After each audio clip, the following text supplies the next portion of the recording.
Aleluya al Señor. Vamos en esta hora a estar atentos a lo que el Señor tenga que decirnos. Se atreve a decirle al que está al lado suyo, hoy es el día. Dígaselo, dígaselo. Hoy es el día.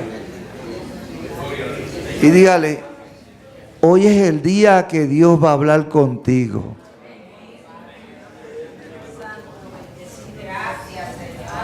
Y cuando Dios habla, yo me callo. Amén. Para mí es de gozo dejar a nuestro hermano obrero Eric Trinidad Olmo en la exposición de la palabra del Señor. Que Dios lo use. Poderoso Dios, gracias. Aleluya al Señor. Vive Dios. Hermanos, que el Señor les continúe bendiciendo. Aprovechando que están en pie, vamos a buscar en nuestra Biblia el libro del profeta Isaías, un pasaje extremadamente conocido. Libro del profeta Isaías, vamos al capítulo 6. Vamos a considerar los versículos del 1 al 8. Yo siempre agradezco a Dios y a nuestro pastor la oportunidad que me concede de poder exponer la palabra. Siempre voy a considerar este momento como un gran privilegio que no merezco. Pero yo prefiero escuchar a mi pastor predicar. Créame que sí. Padre Jesús, bendícelo. Créame que sí. Libro del profeta Isaías, capítulo 6. Amén.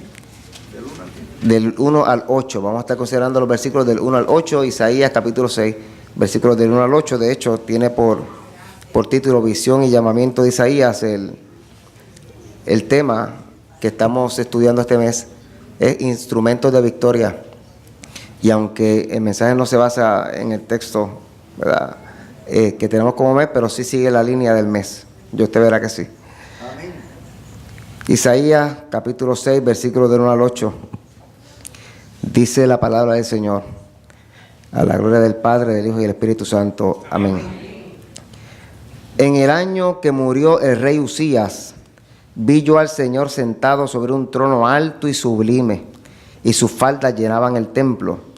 Por encima de él había serafines, cada uno tenía 6 alas, con 2 cubrían sus rostros, con 2 cubrían sus pies, y con 2 volaban.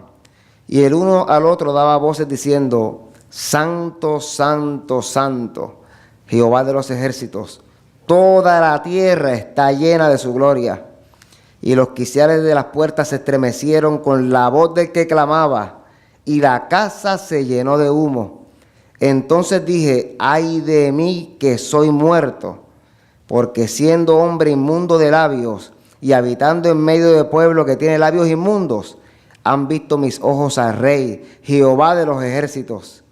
Y voló hacia mí uno de los serafines, teniendo en su mano un carbón encendido, tomado del altar con unas tenazas, y tocando con él sobre mi boca, dijo, he aquí que esto tocó tus labios, y es quitada tu culpa, y limpio tu pecado. Después oí la voz del Señor que decía, ¿a quién enviaré y quién irá por nosotros?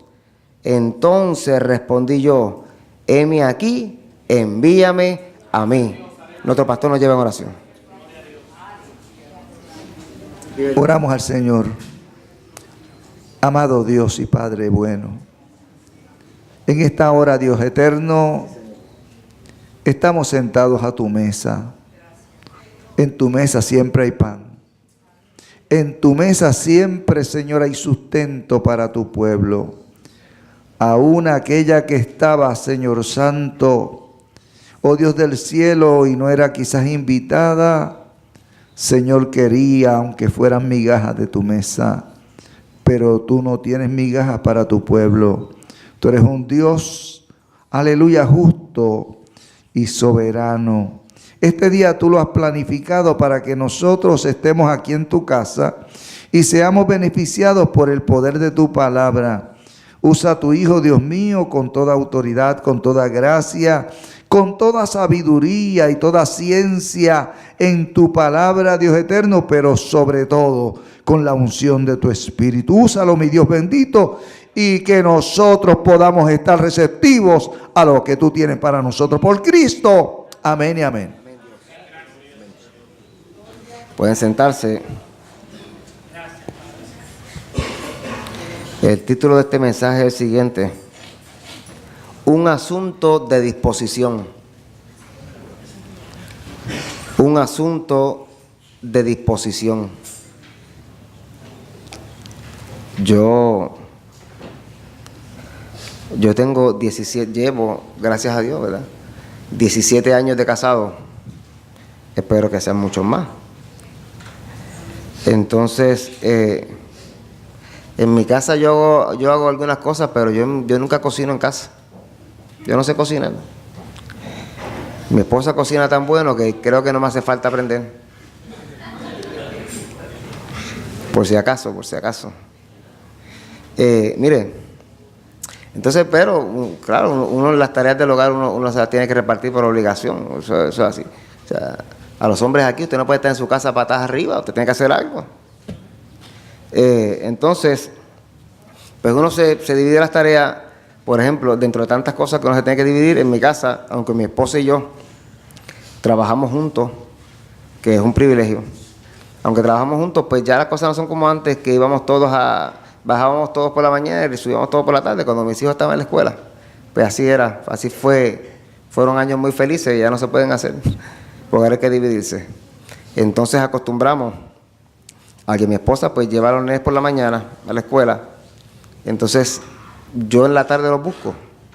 Porque yo los busco en la tarde, porque yo tengo que esperar a que mi hija salga hacia las 5 de la tarde de la escuela. Entonces, pues obviamente yo salgo a las 3, llego ahí a la escuela, allí, ¿verdad? Me quedo. Mi hijo, aunque sale entre las 7:30, pues mi hijo por este año sale a las 3 de la tarde. Él se monta conmigo en el carro, si hay que adelantar alguna tarea se va adelantando, etcétera. Entonces mi esposa sigue directamente a mi casa para cocinar, ¿sabes? Entonces cuando nosotros llegamos, pues ya la comida está hecha, los muchachos comen, se hacen tareas, etcétera, venimos al culto, etcétera. Y por eso es la razón, ¿verdad?, que yo pues los busco en la tarde, porque hay que esperar como 2 horas a lo que salen. Y yo pues me siento en la guagua y saco realmente lo que hago es que saco el expositor del domingo, saco los libros del seminario, lo que sea, y empiezo a hacer anotaciones, adelantar las cosas mías, ¿sabes? Y así pues uno aprovecha el tiempo. La cuestión es que en días pasados yo no pude ir al trabajo, esta semana creo que fue el miércoles, no pude ir al trabajo, un asunto que de momento, ¿verdad?, tuve que resolver o ayudar a resolver. Entonces llegué más temprano a mi casa. Al llegar más temprano, pues llamo a mi esposa y le digo: mira, ya estoy en casa. Como siempre, pues sigue directo del trabajo aquí a casa, y yo voy a buscar a los muchachos a la escuela. Y mi esposa me dice: no, quédate en casa, resuelve lo tuyo, etcétera. Que ya yo creo que quizás sean hasta más temprano. Quédate en casa, que yo salgo del trabajo y voy y los busco. Y yo le digo: no, pero vamos a dividirnos como siempre, porque ¿sabes?, son tareas y que son que yo salgo aquí, yo los busco. No, mira, si tú me quieres ayudar, mejor ayúdame en otra cosa. Y yo le digo: ¿qué tú quieres que haga? Hazme un arroz.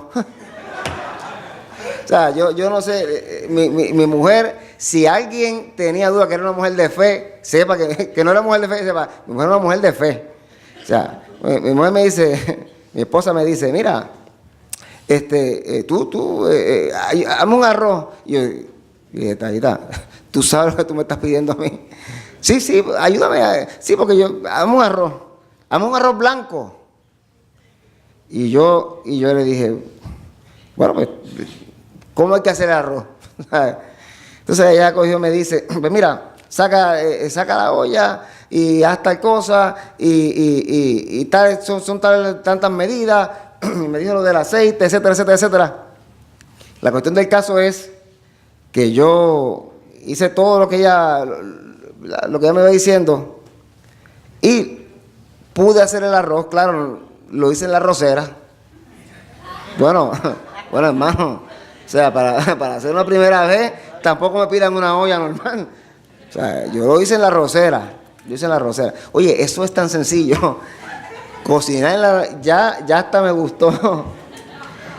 Sí, porque eso, ya me sé las medidas, y me sé las medidas, las tazas, y eso es, olvídese. Entonces cuando llegamos a casa, pues mi esposa me dice, me había dicho, no, haz tanto de arroz porque todavía me queda comida del día anterior. Llegó la Junta Fiscal, así que usted tiene que aprovechar todo, ¿sabe?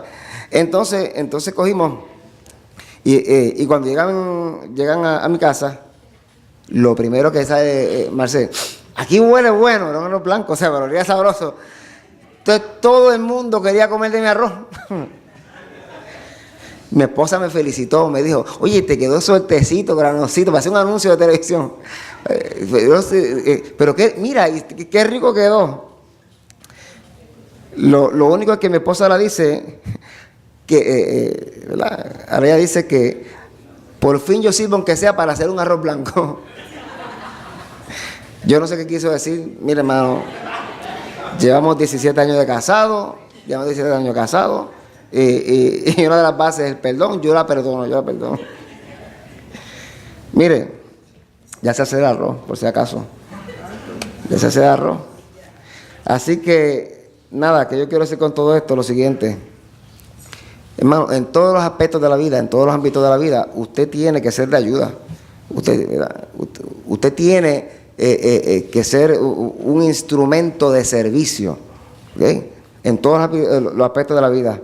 Y para ayudar, para ser usado, para poder servir, solo hace falta un ingrediente, y es estar dispuesto.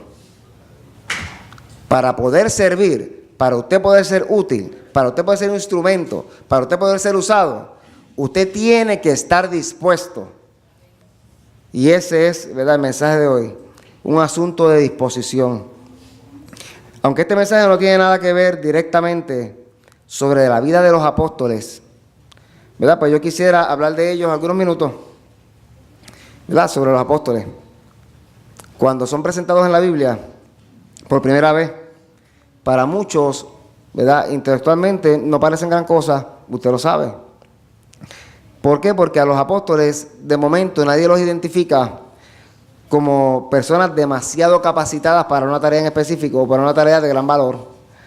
Quizás un poco torpes, ¿verdad? Nos parece un poco torpes, un poco obstinados y quizás un poco olvidadizos.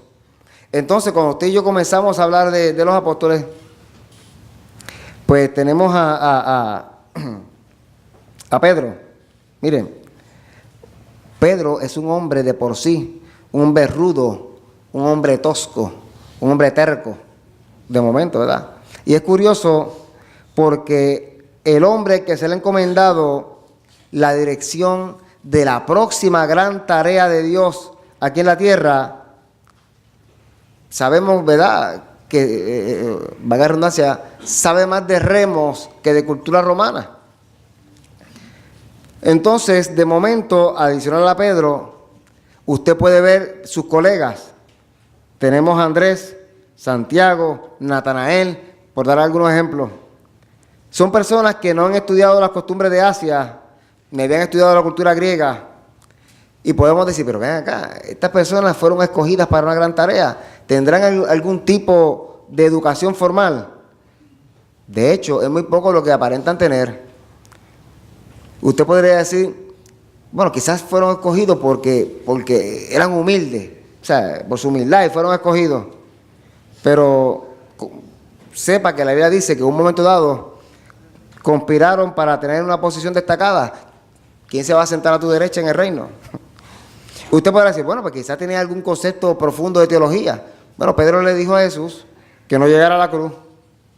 Quizás usted podrá pensar y decir, pero bueno, quizás fueron escogidos porque tenían algún tipo de sensibilidad superior a la que mostraban otras personas.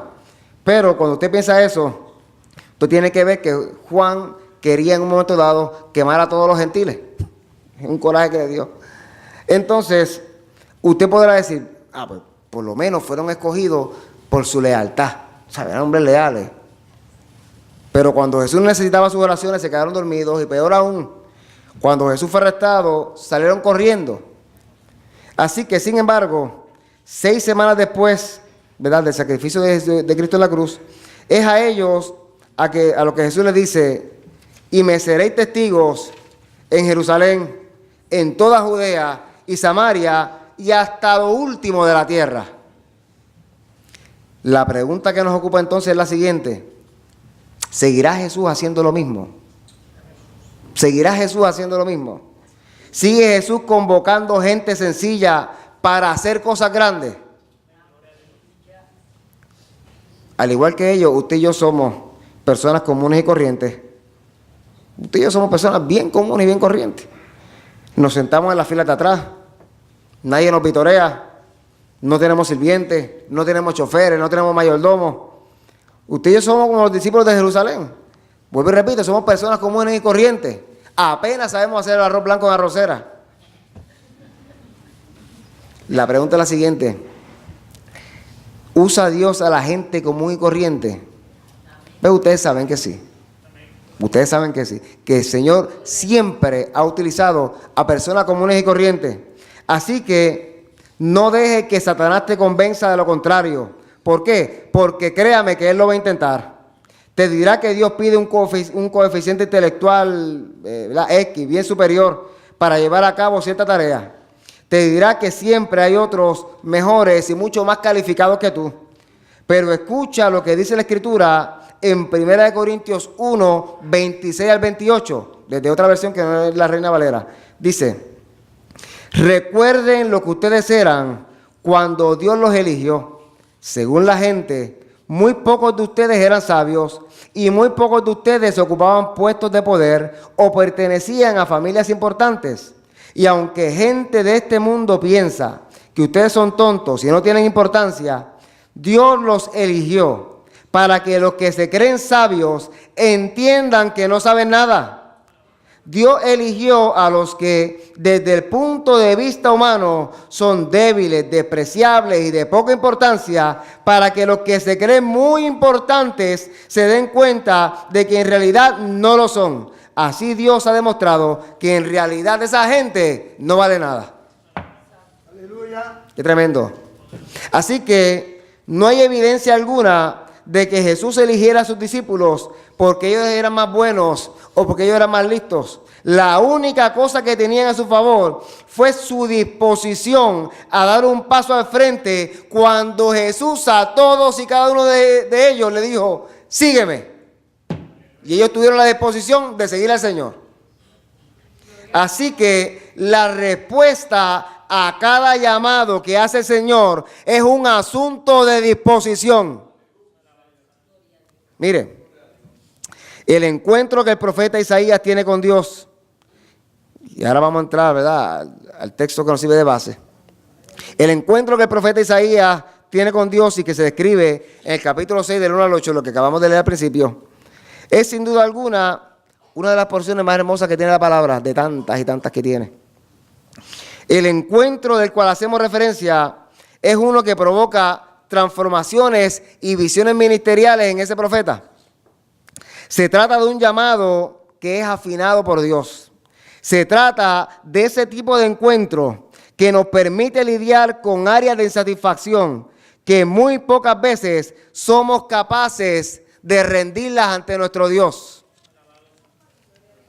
Se trata de encuentros con Dios que nos permiten avances espirituales significativos. Ahora bien,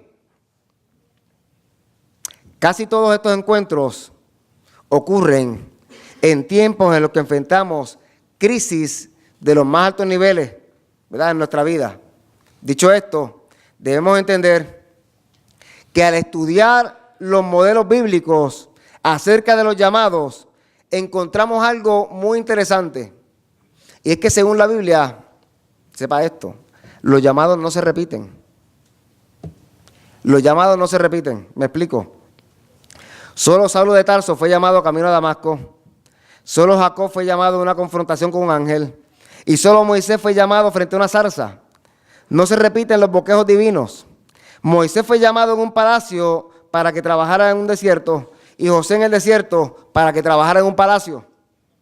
Pero hay algo que sí se puede repetir, y son las condiciones anímicas de aquellos que son llamados por Dios para ser sembradores de esperanza.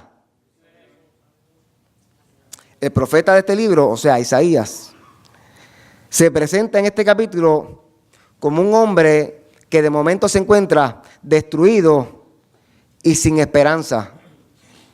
Para darnos cuenta de eso, solo tenemos que acercarnos a la primera expresión de ese pasaje, que muchas veces, ¿verdad?, pasa imperceptible por cada uno de nosotros, por el lector habitual. Escuche lo siguiente: con la primera expresión de ese pasaje, nos dice tantas cosas.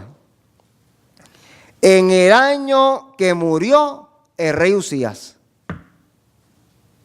En el año, o sea, el Señor le presenta una visión, el Señor tiene un encuentro con Isaías en un momento muy particular. ¿En qué momento fue? En el año en que murió el rey Usías.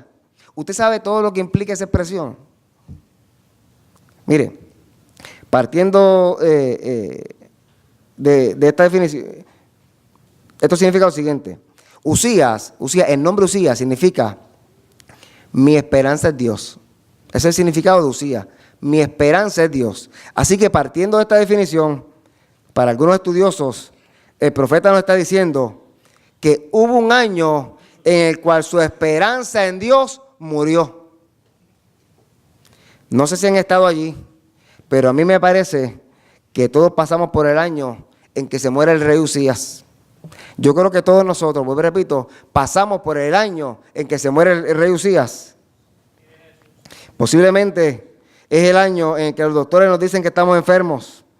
Posiblemente es el año en que nuestros hijos se rebelan, o el año en que cualquier tipo de violencia hace su agosto en el hogar.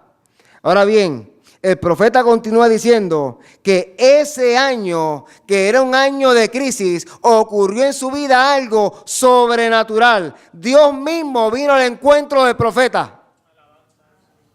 Así que en este momento debo decir que la Biblia nos regala un resumen excelente de lo que es la vida de Usías. Si usted busca, ¿verdad?, la historia de Usías en la Biblia, usted va a encontrar que este rey parecía que era un verdadero prodigio en el arte y la edificación. Más importante aún, dice la Biblia que este rey persistía en buscar a Dios y se rodeaba de gente correcta para hacerlo. Es por esto que Dios lo hace prosperar. Usías era un rey que no rehuía las batallas contra los enemigos del pueblo. Este rey era una figura militar de prestigio. La Biblia dice que Dios lo ayudó en esta tarea.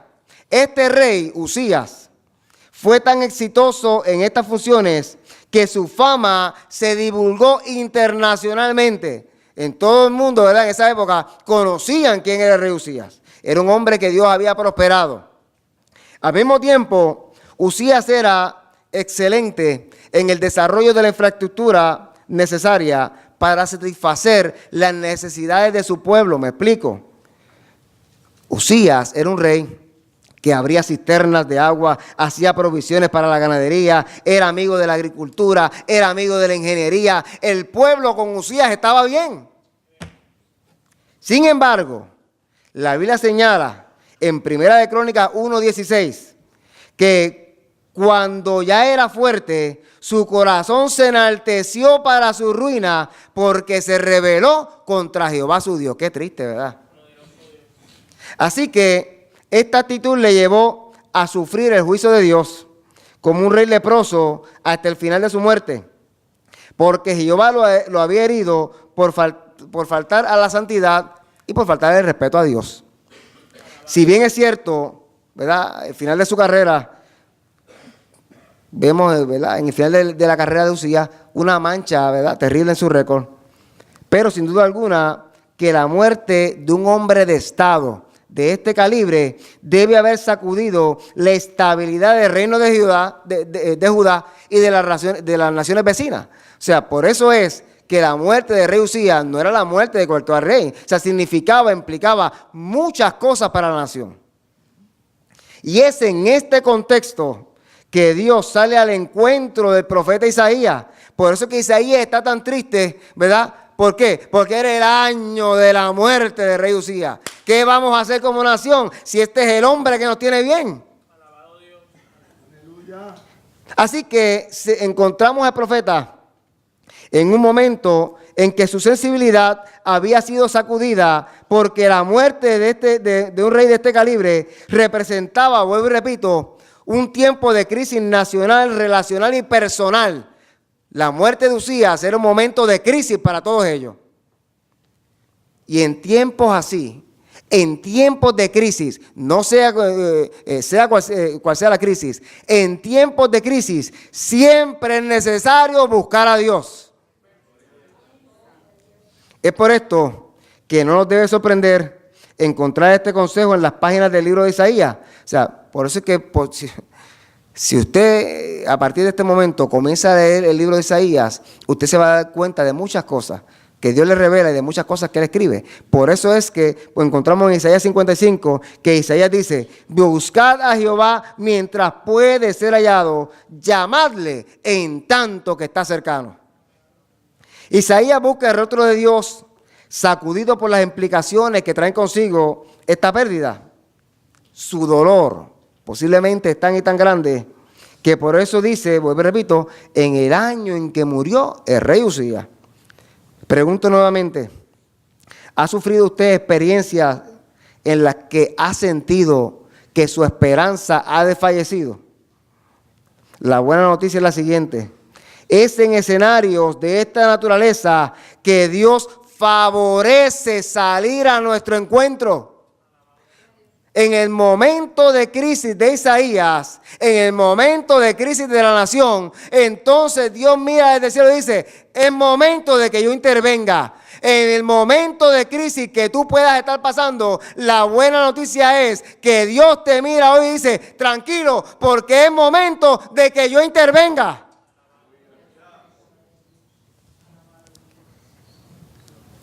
Versículos 1 al 4 los releo, dice: en el año en que murió el rey Uzías, vio al Señor sentado sobre un trono alto y sublime, y sus faldas llenaban el templo.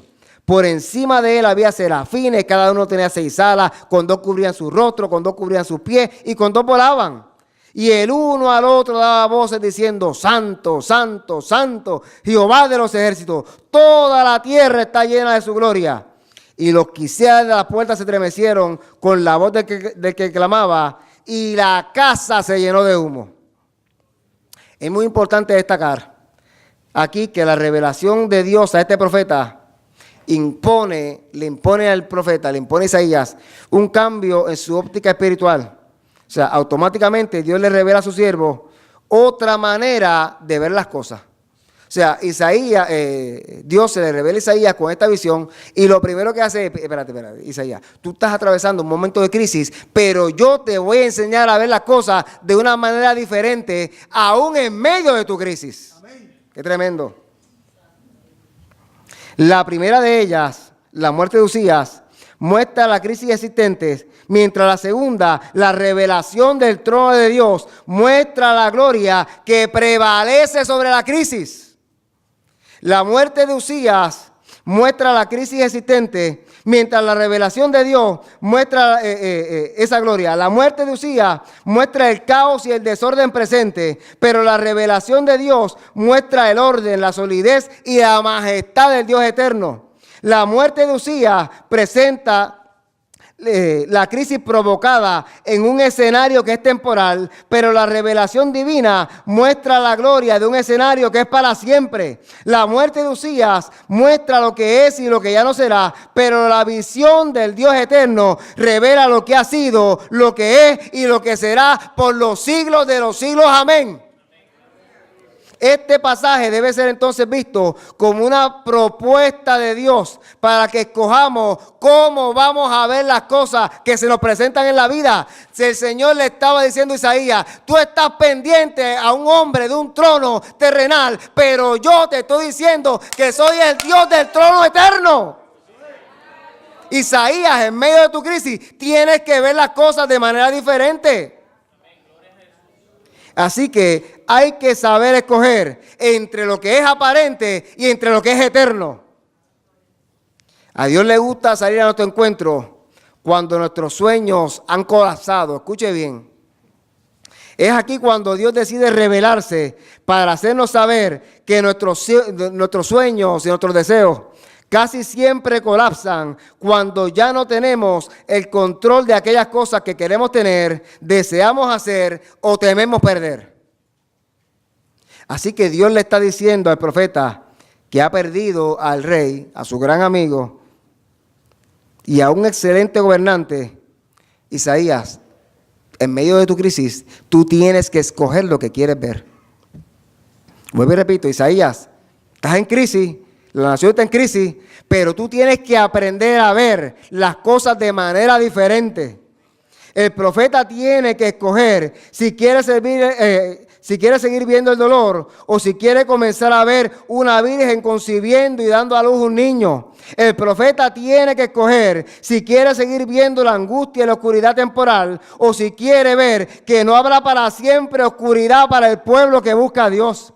El profeta tiene que escoger si quiere seguir viendo la falta de consuelo o si quiere escuchar la voz celestial que anuncia: consolado, consolado pueblo mío. Ya usted puede ver por qué en el libro de Isaías hay muchas cosas que le son reveladas y muchas cosas que él escribe desde su misma posición personal. El profeta tiene que escoger si quiere seguir viendo la ausencia de líderes de excelencia o si quiere ver la excelencia de un niño que nos es nacido, de un hijo que nos es dado, con el principado sobre su hombro y al que se le llamará admirable, Dios fuerte, Padre eterno y príncipe de paz.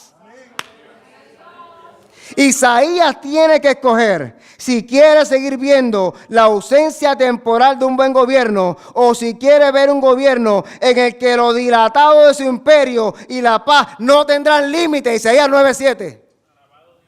El profeta tiene que escoger si quiere seguir entreteniendo su pensamiento en la falta de paz y de esperanza ante la situación presente o si quiere escuchar la voz que afirma en Isaías 26:3: Dios guardará en completa paz a aquel cuyo pensamiento en ti persevera. Qué tremendo. Adicional a todo esto, Isaías tiene que escoger si quiere seguir viendo el trono vacío que ha dejado Usías, o si quiere ver a uno que ha dicho que el cielo es su trono y que la tierra es el estrado de sus pies. Dios le está diciendo a Isaías: en medio de tu crisis, aprende a ver las cosas diferentes. Todo esto tiene una gran implicación para cada uno de nosotros. Al igual que el profeta, en el momento de desesperanza, en el momento de turbación e inclusive en el momento de confusión, Dios quiere que usted y yo cambiemos la forma de ver las cosas. Por eso es que en 2 Corintios 4:18 dice lo siguiente: no fijando nosotros la vista en las cosas que se ven, sino en las que no se ven, porque las cosas que se ven son temporales, mientras las que no se ven son eternas. Para ser usado por Dios, tú también tienes que escoger cómo vas a ver las cosas. Todo lo que nos pasa en esta vida es temporal, pero hay un trono eterno que no se mueve, que es inconmovible, y es el trono del Señor. El profeta continúa diciendo que Dios se le revela sentado en un trono alto, en un trono sublime. Esto es una invitación para que le digamos al mundo que mientras éste se resigna, ¿verdad?, en cantos de desesperanza y de desconsuelo, nuestro Dios todavía sigue sentado en su trono. ¡Aleluya! Nuestro Dios sigue siempre sentado en su trono. Nuestro Dios sigue sentado en su trono.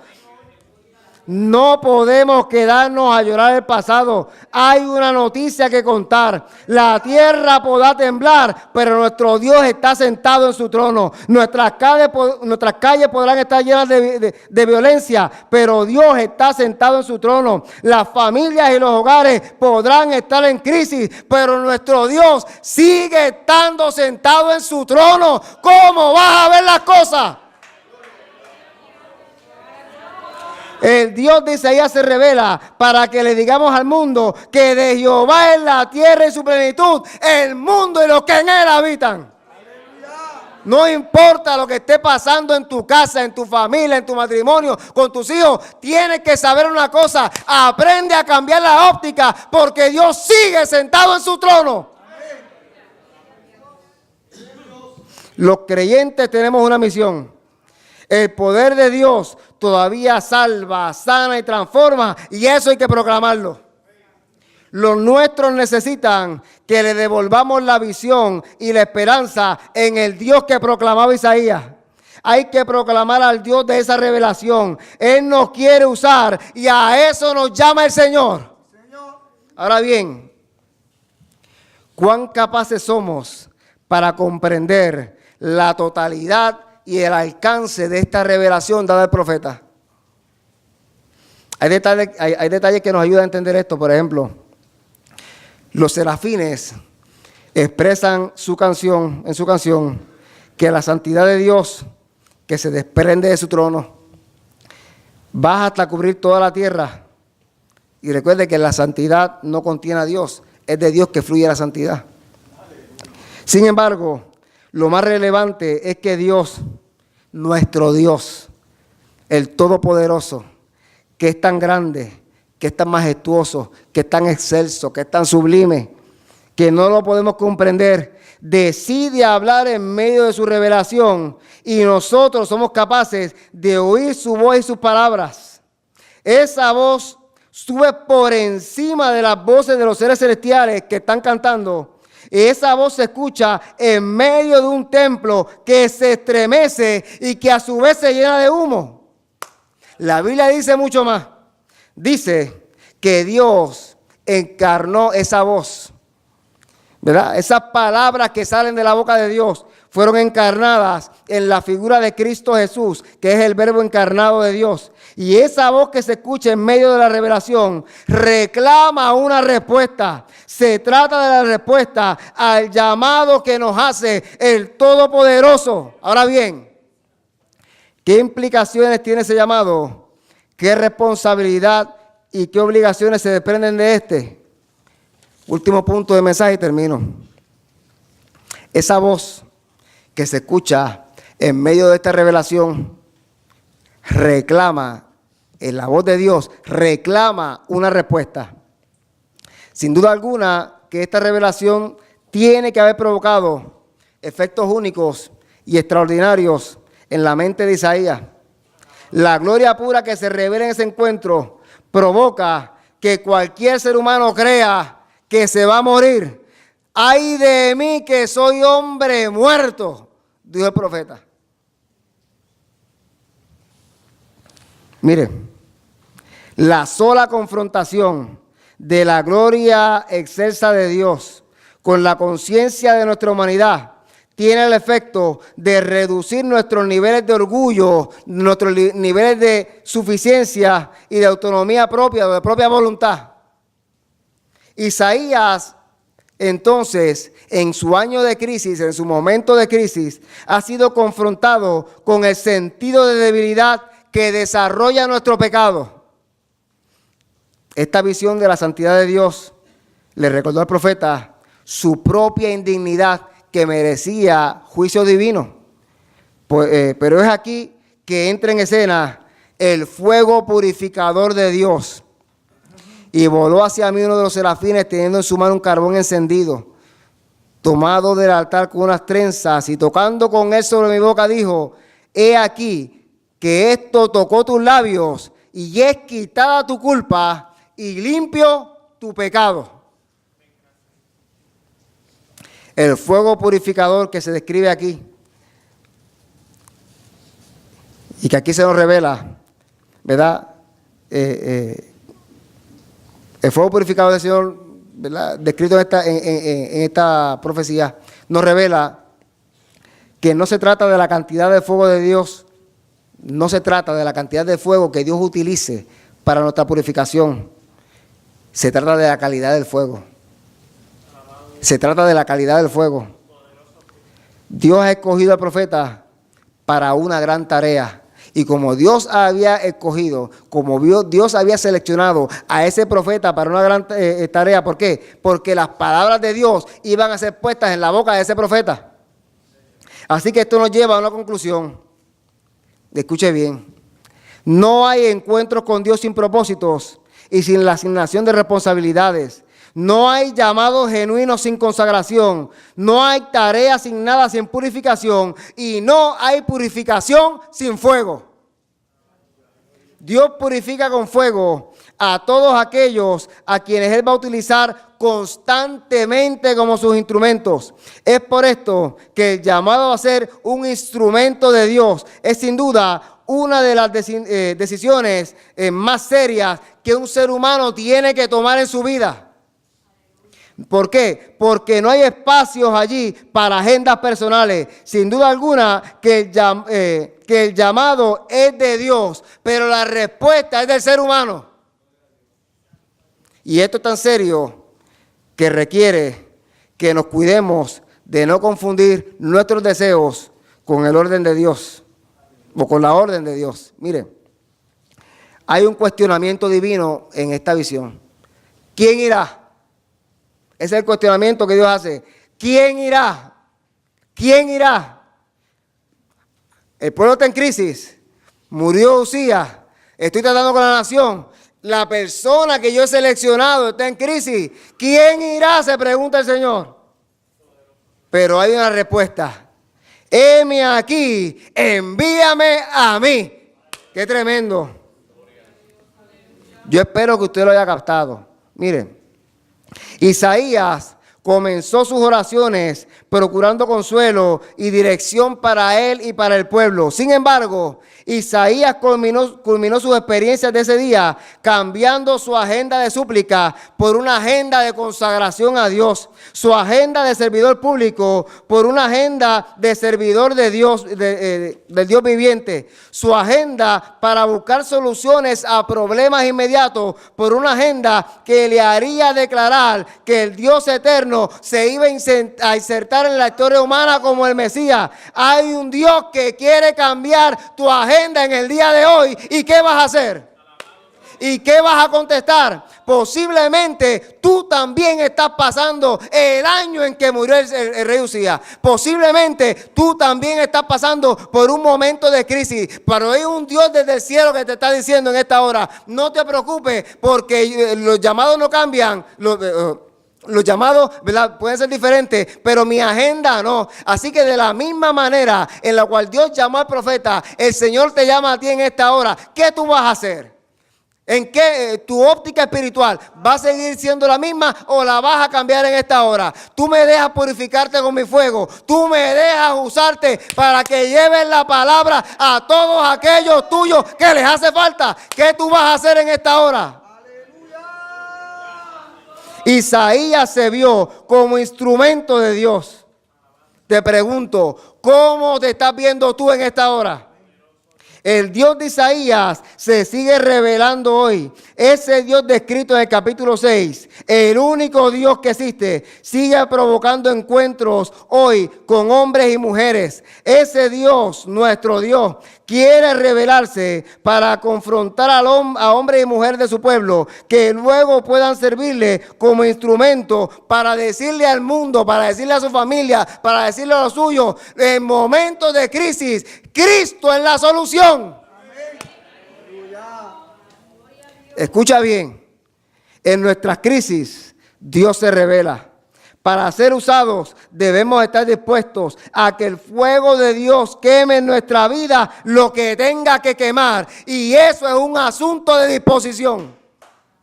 La pregunta sigue en pie. ¿A quién enviaré y quién irá por nosotros? ¿A quién enviaré y quién irá por nosotros? ¿A quién enviará tu casa? ¿A quién enviará los tuyos? ¿A quién enviará el Señor? Alguien que levante su mano en esta hora y diga: heme aquí, envíame a mí. Puestos de pie.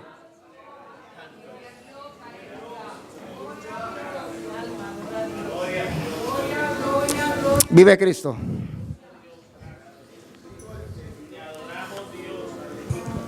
El llamado va a ser corto y directo. La palabra de hoy es la siguiente: un asunto de disposición. Esto es un asunto de disposición. La palabra ha sido clara. Dios usa a quien quiere y como Él quiere. Así que no te tengas en poco. Escucha bien, no te tengas en poco, porque muchos dependen de ti. Tus hijos dependen de ti. En tu casa, en tu matrimonio dependen de ti. Tus familiares dependen de ti. compañeros de trabajo dependen de ti. Muchos dependen de ti. Quizás estás pasando por el año de la muerte de Rey Usías, pero permite en esta hora que Dios cambie tu óptica espiritual. ¿Por qué? Porque es hora de ver las cosas de otra manera. Dios anhela un encuentro contigo. ¿Por qué? Porque a ti te hace falta. Dile al Señor que estás dispuesto. Dile al Señor que estás dispuesta. Dile, Señor, aquí estoy dispuesto. Queme en mi vida lo que tengas que quemar. Señor, pasa el fuego purificador por mi vida. Quema lo que tengas que quemar. No te conformes nunca con lo que tú has hecho. Porque hay cambios que vienen para ti. Escucha bien. Hay cambios que vienen para ti. Y hay cambios que vienen a través de ti. Alguien que esté dispuesto a decirle, Señor, Señor, en lo que tú quieras, heme aquí, envíame a mí. El altar se abre para una vida que diga, Señor, quema de mí lo que tengas que quemar, pero yo quiero que tú me uses. Yo quiero que tú me uses de manera poderosa. No te conformes con lo que ya Dios ha hecho contigo, porque hay mucho más. En el Señor hay mucho más, en el Señor hay mucho más, en el Señor hay mucho más. Alguien más que diga, Señor, heme aquí. Muchos dependen de mí, mi esposo depende de mí. Mi esposa depende de mí, mis hijos dependen de mí, Señor. Y en este momento de crisis, yo no sé cómo lo voy a hacer, pero yo anhelo un encuentro contigo. Yo creo que tú te revelas. Yo creo que tú pones la palabra en mis labios. Alguien que le crea a Dios en esta hora. Alguien más que le crea a Dios en esta hora. Esto es un asunto de disposición. Esto es un asunto de ser instrumento de victoria para la gloria del Señor. Alguien más para el Señor. Alguien más para el Señor. Nuestro pastor con nosotros.